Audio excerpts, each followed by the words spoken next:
ଆଜ୍ଞା ନମସ୍କାର। ଆସନ୍ତୁ ଦେଖିବା ଗେଲୁଆ ବା ଗାଧୋଇ ସାରିକି କେମିତି ରେଡ଼ି ହେଉଛନ୍ତି।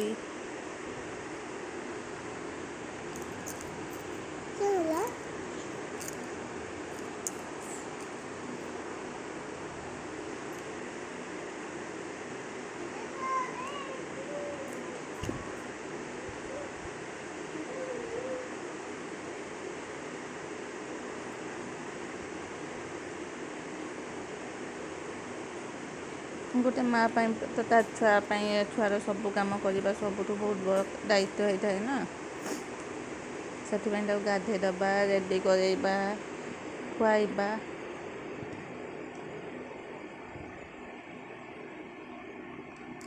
ଆପଣ ଦେଖିବେ ଆପଣ ସେ କେମିତି ଆପେ ଆପେ ଯାଇକି ଠାକୁରଙ୍କୁ ଜୁହାର ହେଉଛି, ଚଉଁରାରେ ପାଣି ଦେବ। ସେସବୁ ସେ ଆପେ ଆପେ ଛୁଆ ଦିନରୁ ଶିଖିଛି। ମୋତେ ମାଆଙ୍କୁ ଦେଖିକି ସେ ଏସବୁ ଶିଖିଯାଇଛି।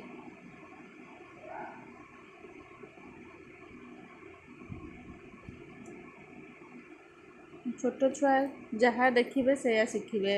ଆପଣ ଭଲ ଶିଖେଇଲେ ସେ ଭଲ ଶିଖିବେ, ଆପଣ ଖରାପ ଶିଖେଇଲେ ସେ ଖରାପ ଶିଖିବେ। ତାଙ୍କର କିଛି ନଥାଏ ନା ବୁଦ୍ଧି, ସେ ଆପଣଙ୍କଠୁ ଦେଖିକି ସବୁ ଶିଖନ୍ତି।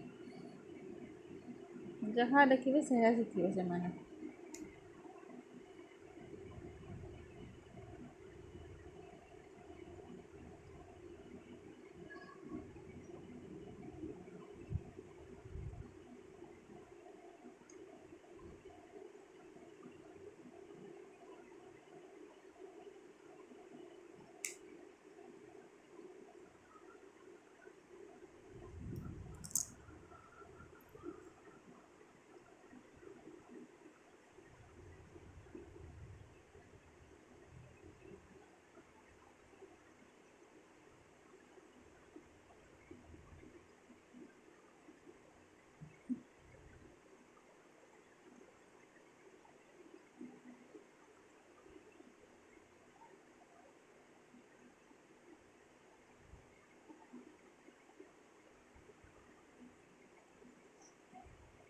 ବହୁତ ଦୁଷ୍ଟ ସେ, କିନ୍ତୁ ମା ଏକା ଥିଲେ ସେ ମାଆଙ୍କୁ ହଇରାଣ କରେନି, ସବୁ ବୁଝେ। ସେ ବୁଝିବା ଶକ୍ତି ତାର ବହୁତ।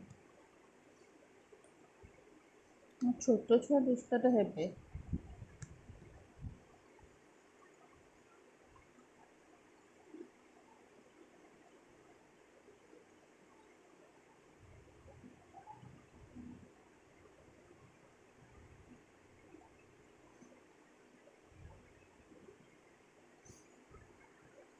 ଆଉ ଘର କାମ ମା ଏବେ ନାହାନ୍ତି, ଘର କାମ ପାଇଁ ମୁଁ ଆହୁରି ବହୁତ କିଛି ରେକର୍ଡ଼ିଂ କରିପାରୁନି, ଟାଇମ୍ ପାଉନି।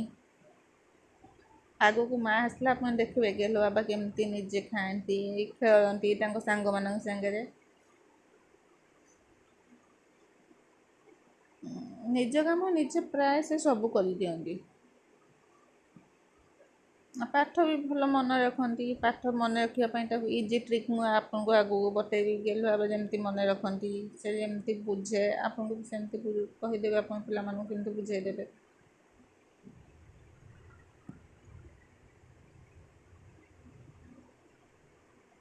ଦେଖନ୍ତୁ ସେ କେମିତି ଠାକୁରଙ୍କୁ ଜୁହାର ହେବ, ତାପରେ ଠାକୁର ପାଣି ନେବ, ଚଉଁରାରେ ପାଣି ଦେବ।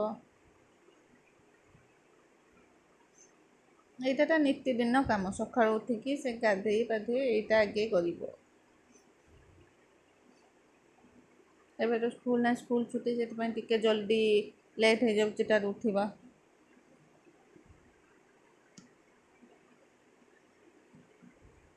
ଦେଖନ୍ତୁ ସେ କେମିତି ଚଉଁରାରେ ପାଣି ଦେଉଛି।